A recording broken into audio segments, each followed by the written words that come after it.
Welcome to the Truck Convoy for Special Olympics Wisconsin.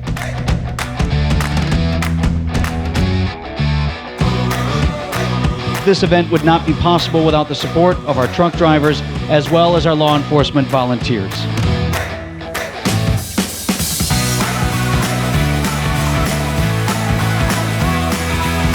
You share the roads each and every day. Today, as you drive in unison, you share that common goal to bring awareness and financial support to Special Olympics Wisconsin and our athletes so that they can continue to show the world the true champions that they are.